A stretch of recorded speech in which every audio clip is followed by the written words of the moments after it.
Last week we began the discussion of the 7 factors of awakening. And in Pali the term for these factors is bojjhanga. And they're called factors of awakening because they lead the mind or incline the mind, guide the mind towards nibbana, towards freedom. These factors are functions or activities of the mind, of our own minds. They're not something outside of ourselves. And each one of them has a unique contribution to make in the process of awakening, in the process of freeing ourselves. And they form a progression. Each one leads to the one that follows. Mindfulness is the first of these factors of awakening. And we discussed it in some detail last week. It's the one that sets in motion all of the rest. It's both the foundation for, and it sets the wheel of the factors of enlightenment rolling. So this is from the Anapanasati Sutta. These are the words of the Buddha. And how, bhikkhus, do the 4 foundations of mindfulness, developed and cultivated, fulfill the 7 enlightenment factors? Bhikkhus, on whatever occasion a bhikkhu abides, contemplating the body as body, or feelings as feelings, mind as mind, dhammas as dhammas, each of the foundations. On whatever occasion a bhikkhu abides these, fully aware, ardent, and mindful, having put away covetousness and grief for the world, on that occasion, unremitting mindfulness is established in him. On whatever occasion unremitting mindfulness is established, on that occasion, the mindfulness enlightenment factor is aroused. And one develops it, and by development it comes to fulfillment. Abiding thus mindful, one investigates and examines that state with wisdom. One investigates and examines that state with wisdom and embarks upon a full inquiry into it.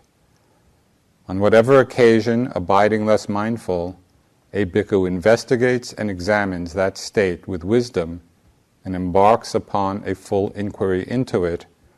On that occasion, the investigation of states enlightenment factor is aroused, and one develops it, and by development it comes to fulfillment.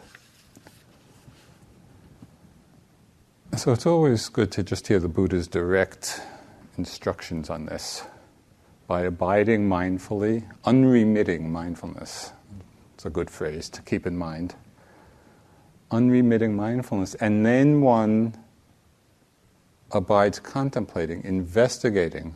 One actually does something with what one is mindful of. And this is the second factor of awakening. In Pali, the term for this factor is dhamma vicaya, and it's translated in various ways. Sometimes it's translated as investigation of states, or investigation of truth, or discrimination of dhammas, or discerning the dhamma.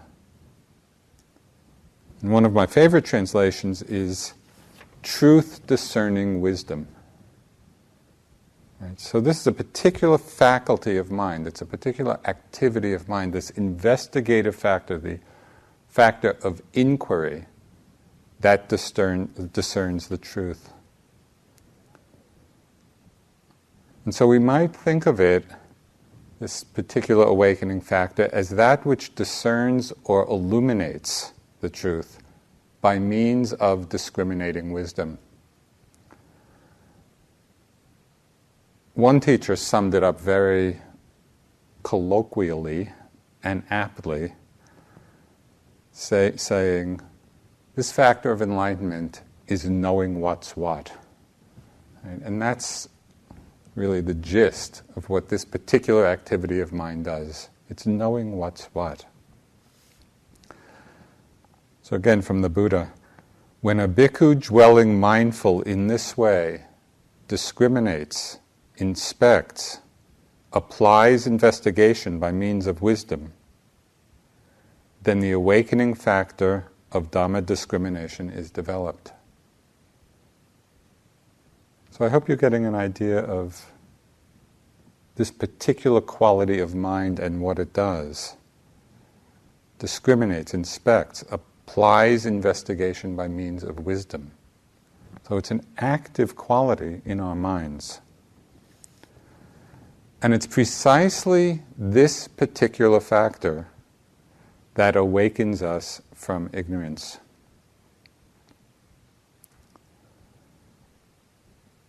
There's a wonderful commentary on the Buddha's teachings called The Questions of King Milinda. Milinda was a king in ancient Bactria, which was a country in what is now Afghanistan, and it was a legacy from the empire of Alexander the Great. And that's why this country had a Greek king. And perhaps like other Greeks of that time, he was well versed in philosophy and in debate. And it's said, according to this commentary, that as a disputant, the king was hard to assail, hard to overcome.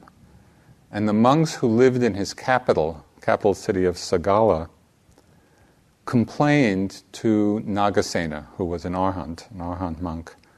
And they said, the king continually harasses the order of monks with questions and counter-questions, with arguments and counter-arguments. Please, Nagasena, go and subdue him. And so this is what Nagasena replied, Nagasena the Arhat, and I love his reply.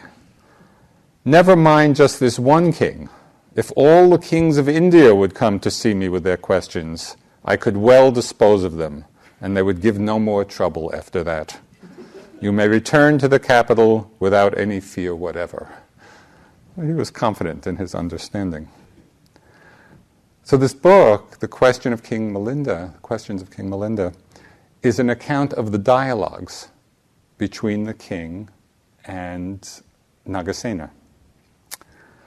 What's interesting is that many of the questions that the king raises are the very same questions that many of us have about the teachings.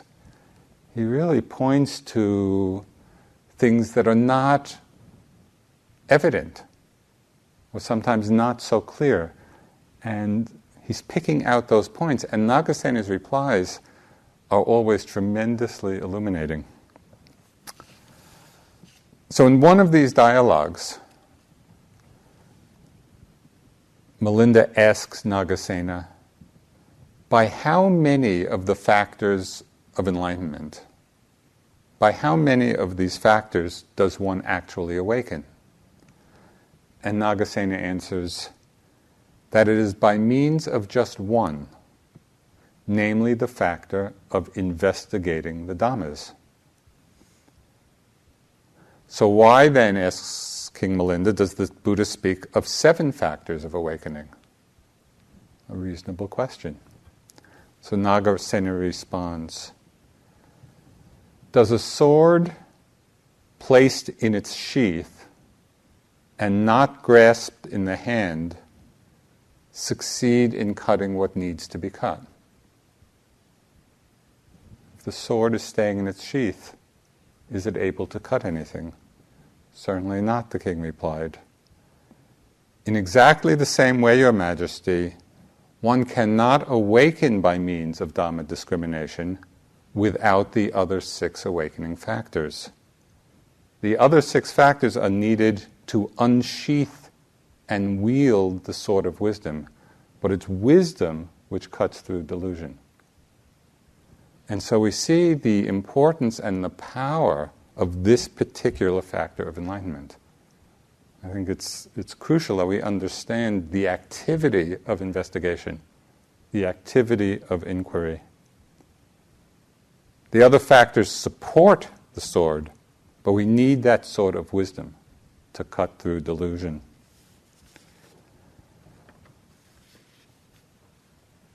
Krishnamurti expressed this very well. In more contemporary terms, he said, "It's the truth which liberates, not your efforts to be free." What actually liberates the mind is truth-discerning wisdom. So that's what we need to be cultivating in our practice. So what is it that truth-discerning wisdom illuminates? What is the wisdom that is developed through our investigation? It's the wisdom of seeing the three universal characteristics of experience. And these are precisely the things that Myoshin has been talking about over the last weeks. And the Buddha, again, he expressed this so clearly. He said, "In one who perceives impermanence, the perception of non-self becomes firmly established." It's through seeing impermanence that the understanding of non-self becomes firmly established. And one who perceives non-self achieves the elimination of the conceit, "I am," and attains Nibbana in this very life. So the direction is very clear. With this faculty of investigation, of inquiry, we practice to realize for ourselves the impermanence, the unsatisfactoriness, the selflessness of everything that's arising.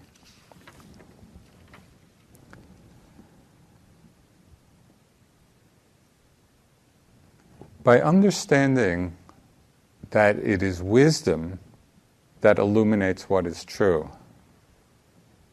and that we cultivate wisdom through investigation of the Dhamma, through investigation of what's arising, we can begin to appreciate the very broad range of skillful means and methods that are in different Buddhist traditions for accomplishing this inquiry. There are many approaches to take.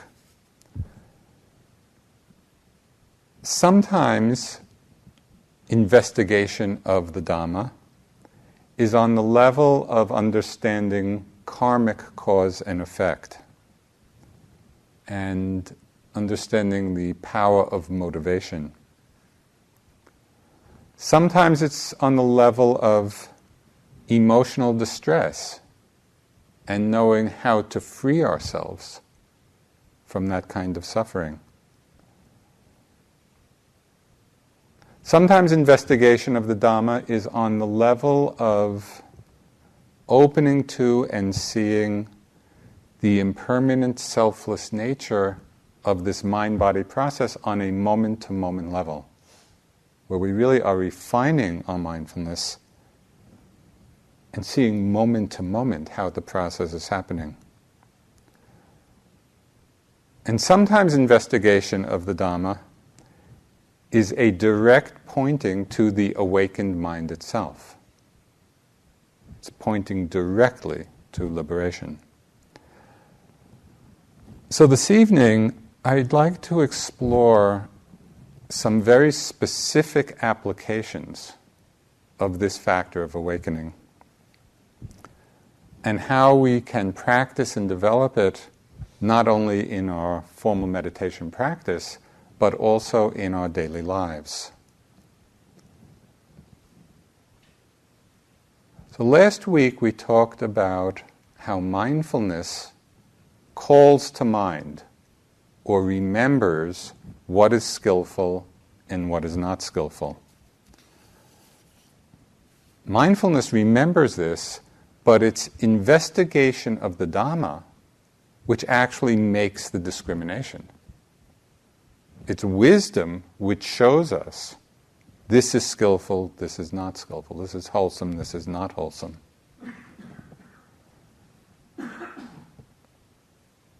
And we do this by looking deeply or investigating the motivation behind the actions, whether it's of the body, of speech, or of mind.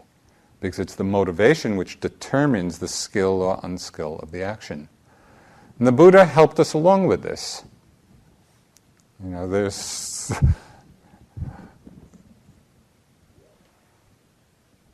just tremendously appreciative of the clarity of the Buddha's teachings, because it would be very hard to figure all this out by ourselves. His understanding of the mind and how it's all working is so amazing. So he pointed out to us that all unwholesome actions, again, whether it's of the body or of our speech or in the mind, all unwholesome actions are rooted in either greed or hatred or delusion. And all wholesome actions are rooted in their opposites: non-greed, non-hatred, non-delusion. So our inquiry, our investigation, is to be open enough and honest enough and sometimes courageous enough to really look at our own motivations. What are the motivations that are arising in our minds?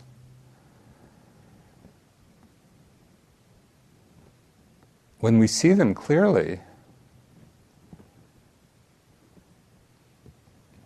it's possible that that clarity of vision might put a dent in our self-image, because we might see motivations, unwholesome motivations, that we weren't even aware of.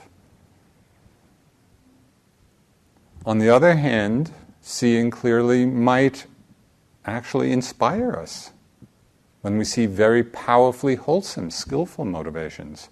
So we need to be open enough to really see honestly, okay, what is it that's there?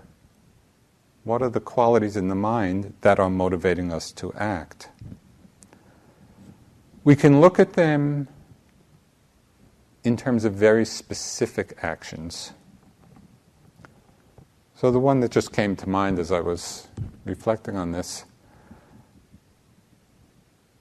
it might be interesting to watch the mind carefully as we go through the lunch line and we see our favorite food. What is the mind doing? Are we as settled back in the moment as we are when we're doing walking meditation?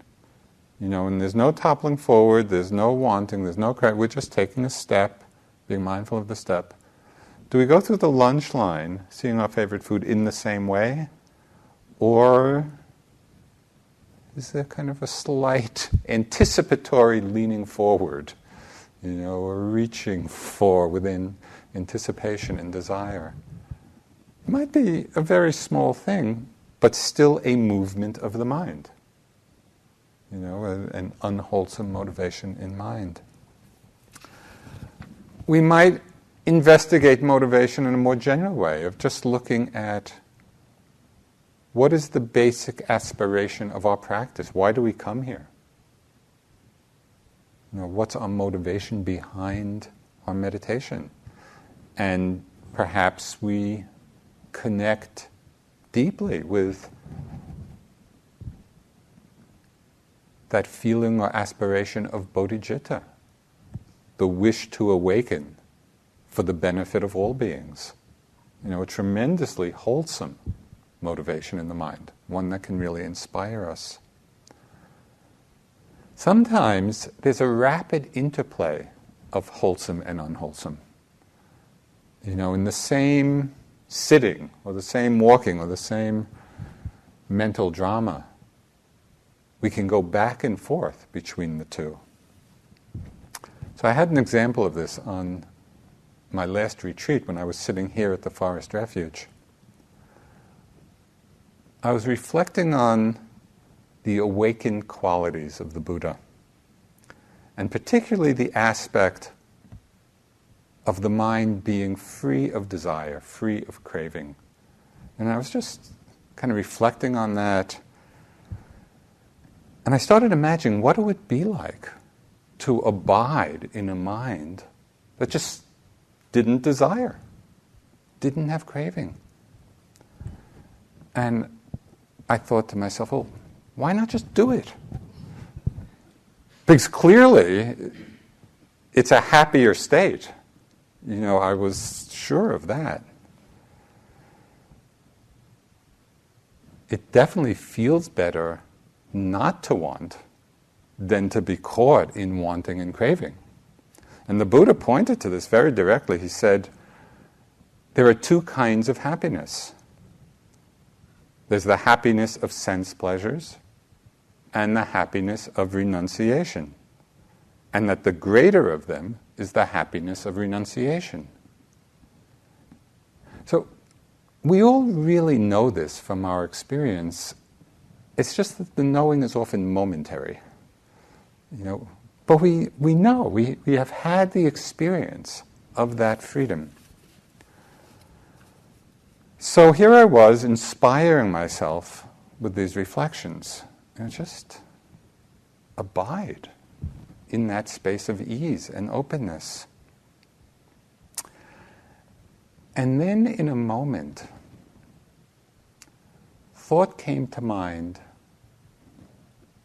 about my favorite meditation sweatshirt.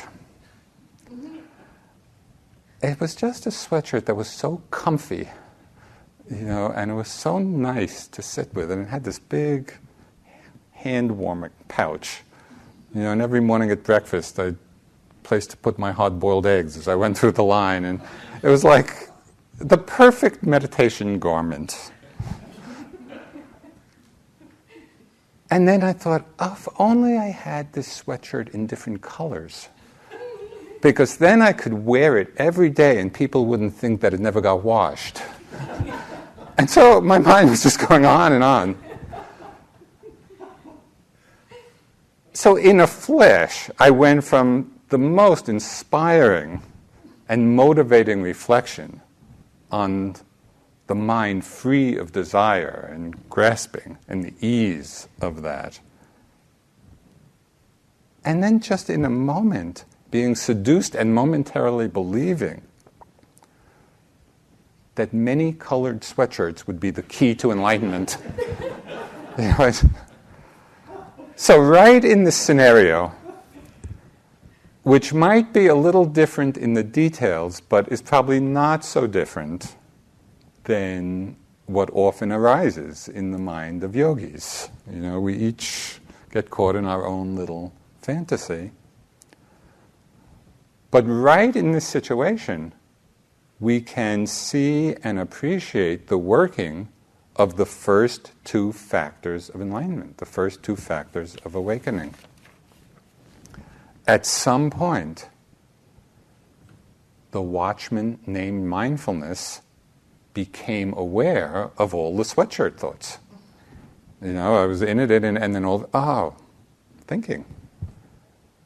And then the factor of investigation of dhammas came into play as I began to inquire and really look, okay, what was fueling these thoughts?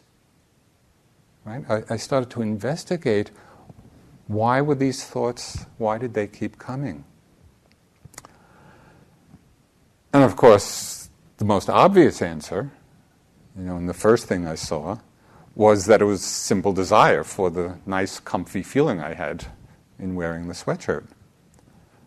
But I didn't stop there. I kept looking, and I saw there was something else going on, another defilement that could be seen. And that was the defilement of conceit.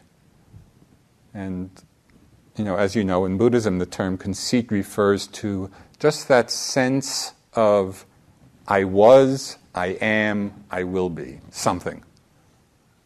Right? So in this case, even as I was on one retreat, my mind was already projecting myself into a future retreat. Right? So there was I am, I will be. So just seeing, not with judgment, just truth discerning wisdom. right? Discrimination of dhammas. That's the activity of this factor of awakening, to inquire, how is it happening? What's actually there? At this point, I created a little cartoon character for the defilement of conceit. And I could just see kind of this little character in the mind, and I gave it a name. And the name I gave it was Will Be. Will Be. I was, I am, I will be. So every time conceit came, Will Be is here again. And just seeing that and giving it that name, it was enough to kind of puncture it, deflate it. Okay, so this is one area of investigation of Dhamma, is really seeing what is skillful, what is not, what is wholesome, what is not, and understanding how they're arising in the mind. Investigation of Dhammas also comes into play when we find ourselves caught in major storms of afflictive emotions, or in simply acting out some of our basic personality tendencies. We can investigate both. In these situations, Ajahn Chah, the great Thai forest master, he gave a very important reminder to us when we're lost in different kinds of emotional suffering or personality level suffering. He said there are two kinds of suffering. One that leads to more suffering, and one that leads to the end of suffering. So when we remember that, it can prompt the exercise of this factor of awakening. Right? When we're in the midst of some suffering, do we simply want to be acting out patterns that lead to more suffering, or do we want to investigate and see what is the cause of it? Can this be the suffering that leads to the end of suffering? So in times of emotional turbulence, first we can investigate what it is that is actually arising. What is the nature of the emotion itself? And then we can inquire how we're relating to it. Are we claiming it to be I or mine? Sometimes the act of simple recognition, of clear recognition, is enough to come to a place of acceptance and letting go. So instead of being tossed about in a storm of undifferentiated emotion where we don't quite know what's going on, and we're just in a state of turbulence, we can begin to discern, or we can practice investigating, what is this? Is this fear? Is it sadness? Is it unhappiness? Is it anger? Is it rage? Is it loneliness? Is it boredom? The clarity of discernment can be a tremendous help in the process of acceptance, because it allows us to become aligned with what is actually there. If we're misperceiving it, or we're confused about what's present, very difficult to accept it because we're not fully aligned with it. We don't know exactly what it is. With quickly passing emotions, it doesn't matter. We don't have to bring this investigation to every emotion that comes. But when we're caught, when we're stuck, when we're suffering, then to look carefully, to discern clearly, can be a tremendous help.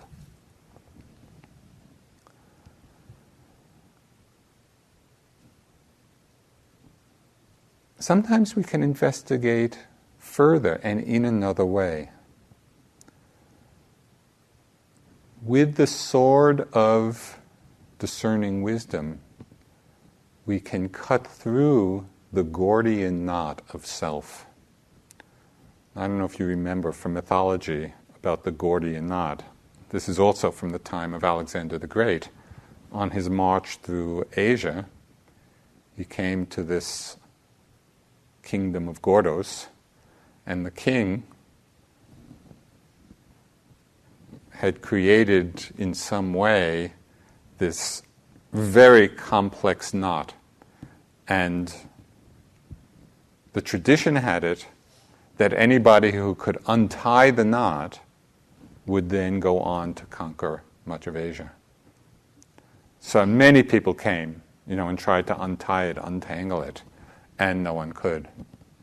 And then Alexander the Great comes marching through, and he comes to Gordos and the knot, and he's told of the prophecy, and he simply takes his sword and slices it through.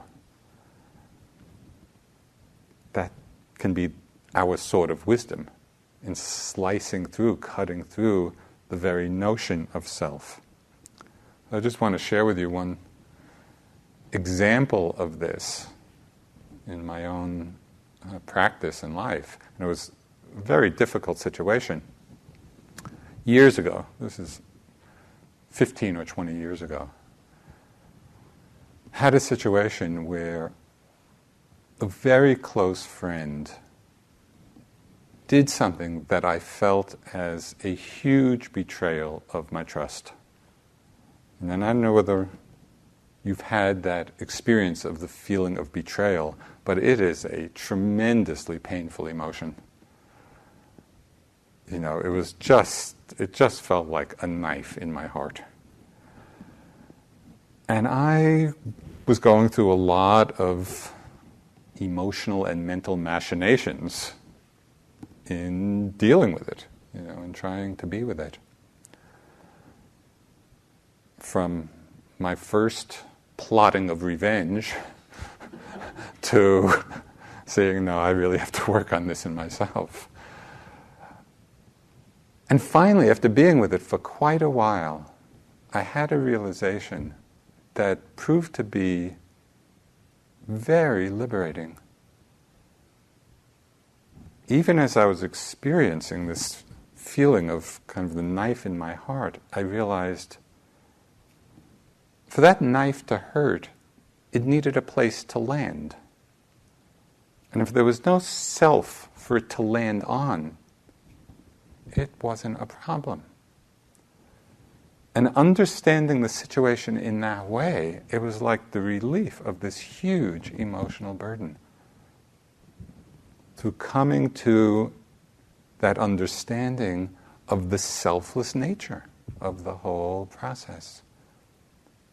So sometimes investigation of the Dhamma right in the middle of intense emotional difficulty, if we really are examining carefully, and with interest, okay, what is the cause of suffering here? It was not what the other person did, even though it was not a very skillful act. The real suffering was because there was a self to receive it. And in the dissipation of that, the mind and heart again came to a place of ease. So all of this is investigation of the Dhamma. We actually are using our practice to liberate ourselves.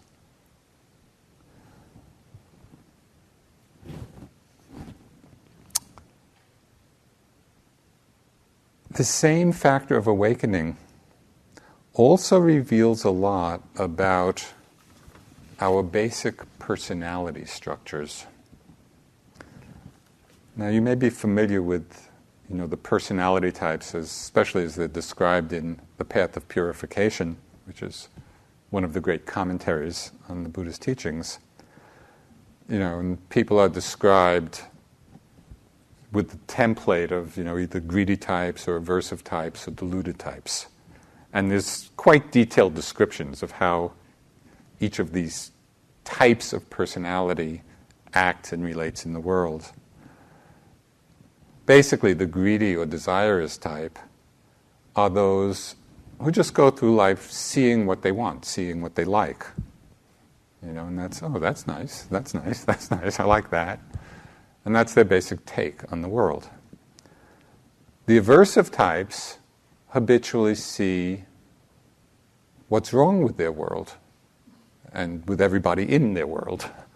And so that personality type is just seeing the negative side of things. That isn't right, that isn't right. And the deluded types don't notice much of anything. They're just kind of going around a cloud of delusion. Of course, and this is important, each of these types has a positive enlightened side as well. And so we want to not get too dismayed. The greed and desire, in its more enlightened aspect, gets transformed into faith and devotion. Aversion can be transformed into a discriminating intelligence, a very keen intelligence. And delusion, in its more positive aspect, is transformed into a profound equanimity. The reason I like this template, and it's kind of fun to actually look in the books and see all the ways different types manifest, because it's pretty easy to recognize ourselves. What I like about it is just a schema, is that it helps us to see it all impersonally. Right? We see that it's just the working, the impersonal working of a particular personality pattern, rather than as being some reified expression of self. So rather than taking these patterns to be, that's who I am, that's me, we see, it's just that pattern playing itself out. And when we see it in that way, then we can train ourselves in practicing the positive aspects of them. It all becomes very malleable, very workable.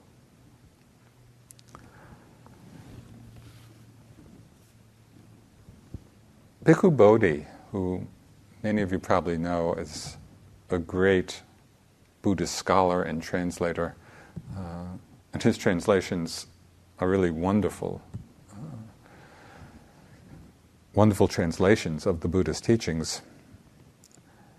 He wrote of another template of personality structure, which I found very helpful, particularly in the context of this factor of enlightenment, investigation of dhammas.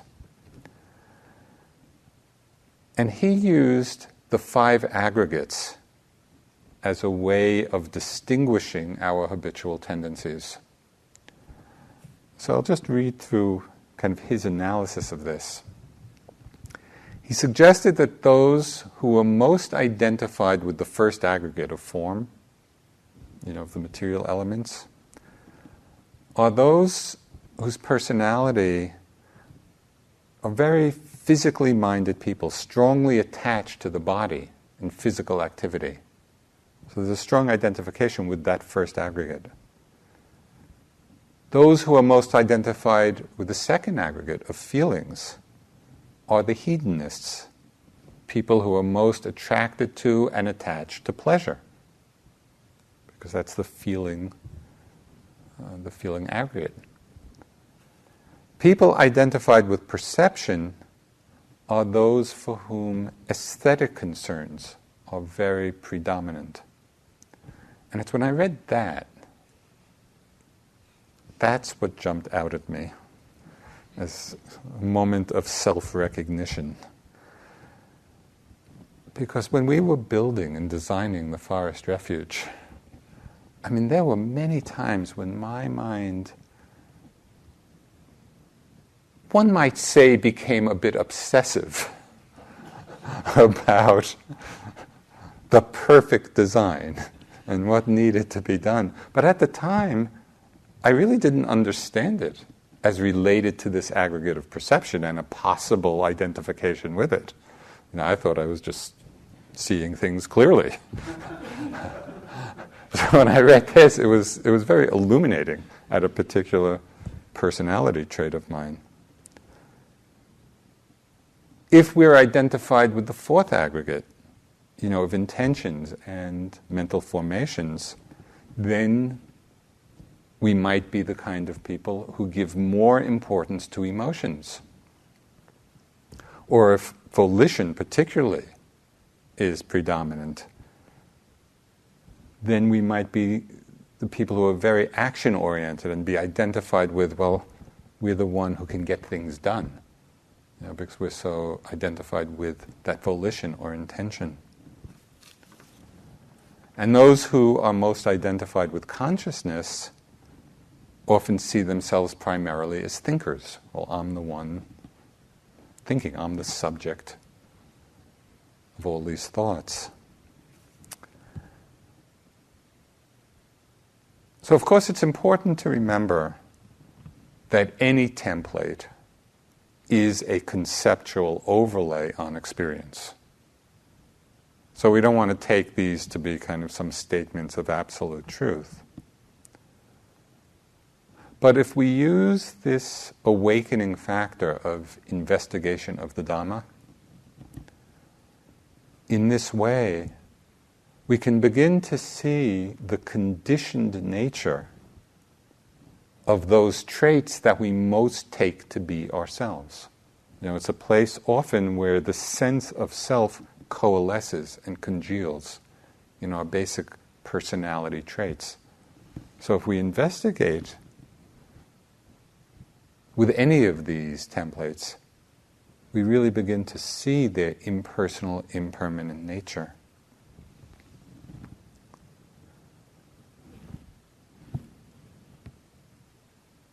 So truth-discerning wisdom, it discriminates between what is skillful and what is not skillful. It can free us from the stories of afflictive emotions,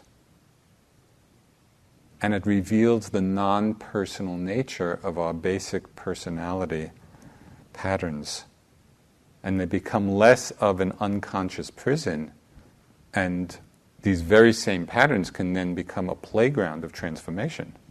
We start to play with them and transform them. So with strong mindfulness as the foundation,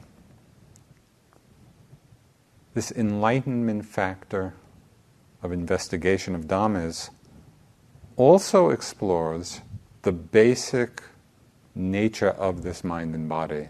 And here we're leaving the level of content and beginning to look directly at the momentary process.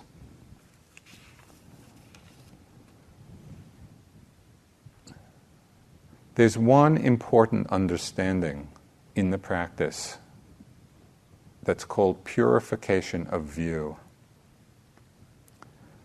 And here, this enlightenment factor of truth-discerning wisdom sees that what we're taking to be self is simply the momentary paired progression of knowing an object. And so in Pali, this insight is called insight into namarupa, or mental physical phenomena.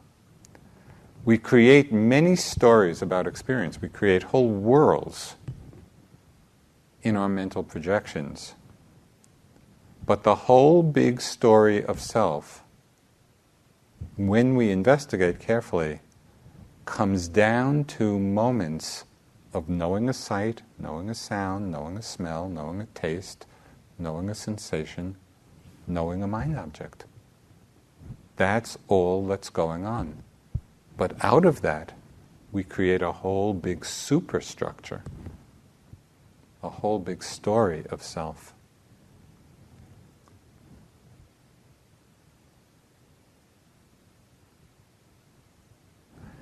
An investigation of dhammas can take it a step further. Not only do we see that our experience is actually just this momentary paired progression of knowing an object, knowing an object, knowing an object,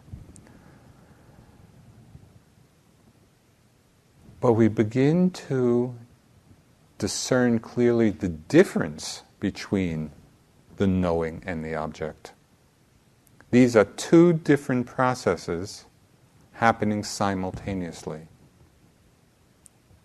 They can't be separated, but they can be distinguished.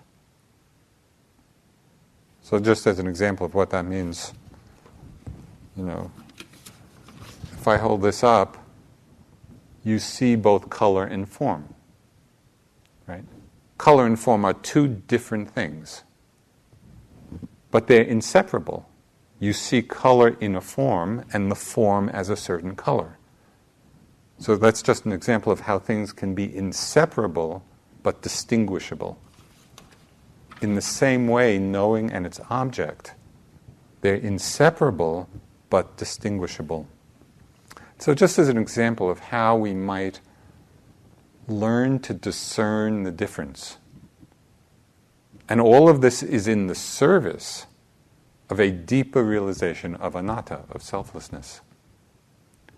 The example is a little odd, but I hope it will serve the point. So just imagine a corpse, and we're pumping air into the lungs of the corpse. Right? So as we're pumping air in, there's a rising and falling movement, right, of the chest and the chest cavity and the lungs. So the rising, falling movement is there, but presumably the corpse doesn't know that there's anything going on. Whereas when we breathe and there's a rising, falling movement, not only is there the same physical movement as with the corpse, but there's something else as well. What is that something else? The something else is consciousness, is awareness.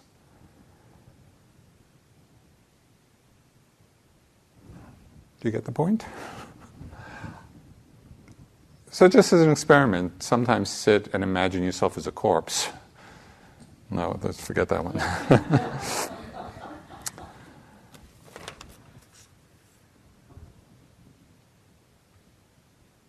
We can actually cultivate this particular investigation of the Dhamma, this discernment of mind and materiality, of mind and object, at any of the sense doors. We can do it with hearing. The sound is just physical elements. The knowing of it is mind.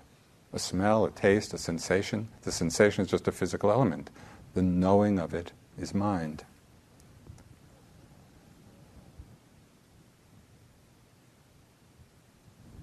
Through this discernment, we begin to see that neither the object nor the knowing is self, is I. There's no subject there. I've spoken to many of you about just changing the linguistic framework of our experience and putting it in the passive voice. So a sensation being known, a thought being known, a sound being known. And just that linguistic change takes the subject out of the picture. There's no subject in that. There's just different objects being known. The great philosopher Wittgenstein, he expressed this very point. He said, the sense of a separate self is only a shadow cast by grammar. Right? Language has a huge impact on how we perceive things. And it's largely due to language that we keep repeating the mistake of perceiving things through the lens of self. Another writer has written many great books, Wei Wu Wei. He said, we do not possess an ego, we are possessed by the idea of one. Right? It's just our mental creation. So investigation of Dhamma, this inquiring factor of mind, it's this activity of the mind that's really looking deeply and discerning the very nature of this mind-body process moment to moment. That's what reveals this. So it doesn't become just an abstract philosophic discussion, but we really start experiencing things in that way.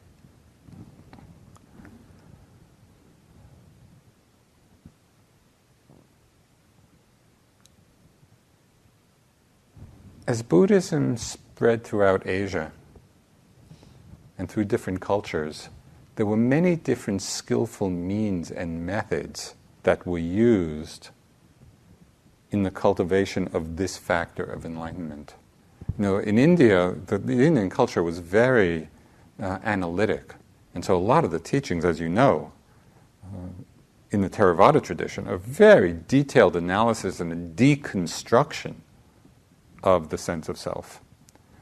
In many of the other cultures that were not so analytic, there were different methods used to investigate the truth, to investigate the Dhamma, and to come to this realization of selflessness.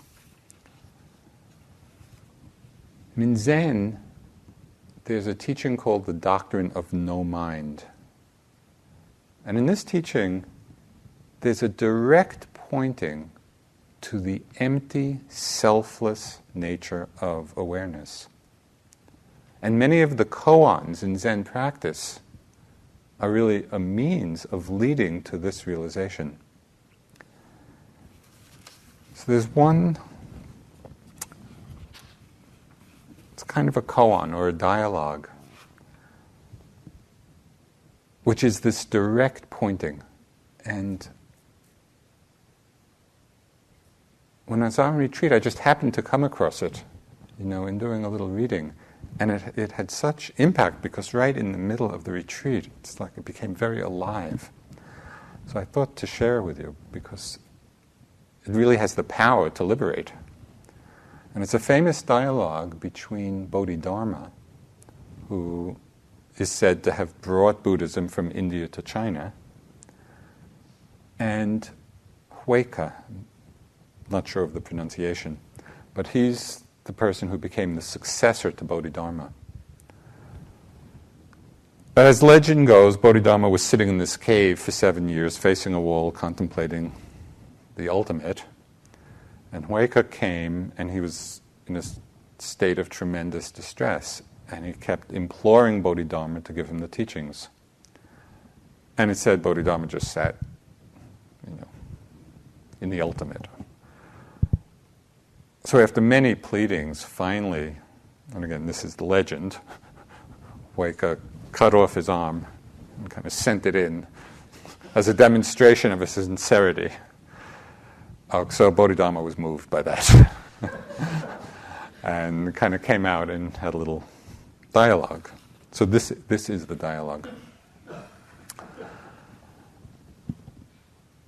Okay. So Huike says to Bodhidharma, please teach me the Dharma seal of all the Buddhas. Just teach me the essence of the awakened mind.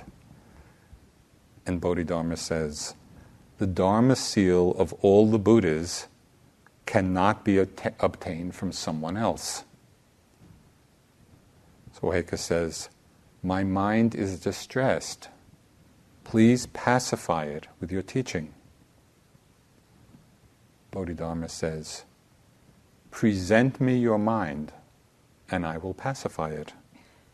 Huike, I've searched for my mind, but I can't find it. Bodhidharma, there, I've pacified it. This is a very profound teaching, right? And it's a very good practice of investigation of dhammas. I've looked for my mind and I can't find it. Right? To really look into the nature of awareness itself. To look and see. Tulku Urgyen, who's a Dzogchen master, he expressed it another way. He said, when you look for your mind, there's nothing to find. And the not finding is the finding. Right? When we look,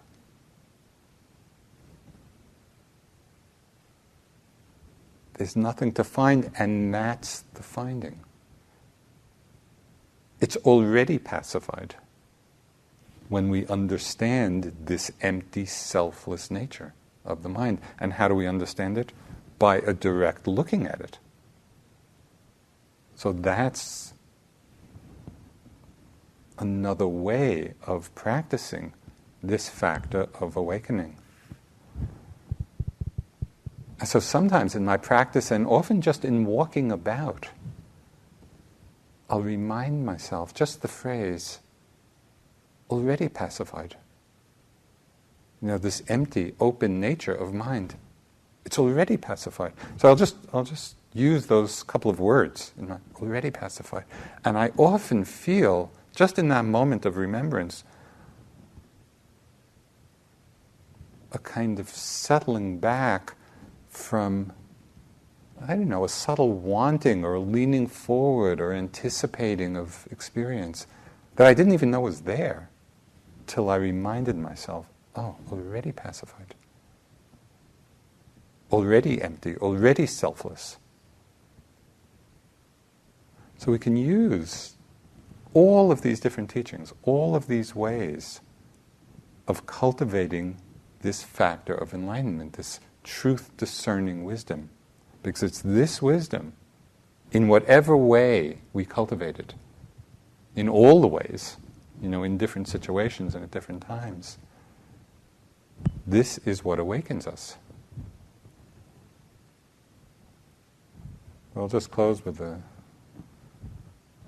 kind of a very moving little statement that says, the light of a single candle can illuminate the darkness of 10,000 years. It doesn't matter how long we've been lost in confusion, in a thought, in an afflictive emotion. The light of a single candle, a single moment of truth-discerning wisdom dispels the darkness. So this is our practice. This is what we're doing. And all the other factors of enlightenment are in the service of wielding this sword of wisdom. So let's sit for a couple of minutes.